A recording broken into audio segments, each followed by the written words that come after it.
basically made up of living and non-living things. That we all know. Living things, to sustain their own life, they have certain basic processes going inside them. That's what differentiates a living thing and a non-living thing. So the sum total of all the processes which helps a living organism to maintain basic life, that is called as life processes. So in this particular chapter, we are going to have a look at this life processes, and we have 8 sessions included in this particular chapter. The first session will be the nutrition in plants, where we see how the plants make their own mode of food and the nutrition called as autotrophic nutrition. And the second session will include nutrition in animals and how they are more complex as compared to that of plants, and why they need different mode of this particular digestive system. The third session is the respiration in animals, the general animals, and what are their respiratory organs. The lower organisms we are going to talk about in this session. The fourth session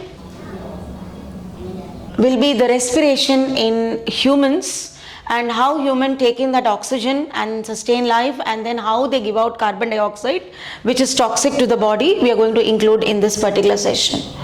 Now the fifth one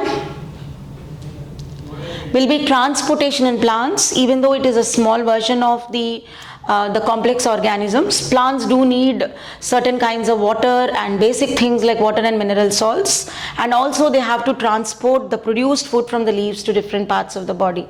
Now that will be taken care of in this particular session.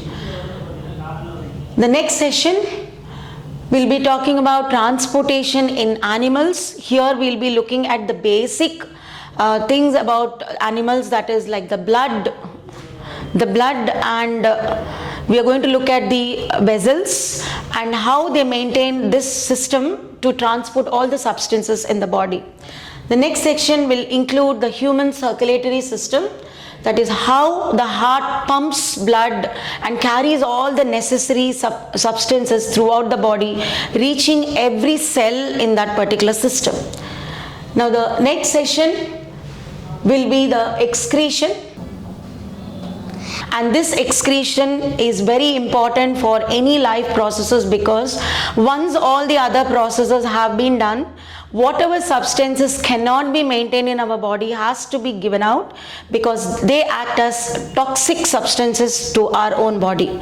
So that's how we come across all these life processes, and these processes we will be looking at one by one in every single session, so that we try to understanding of all the different sessions we are going to take in this particular chapter. To understand more about it, we'll be getting into the details in session wise for the upcoming videos.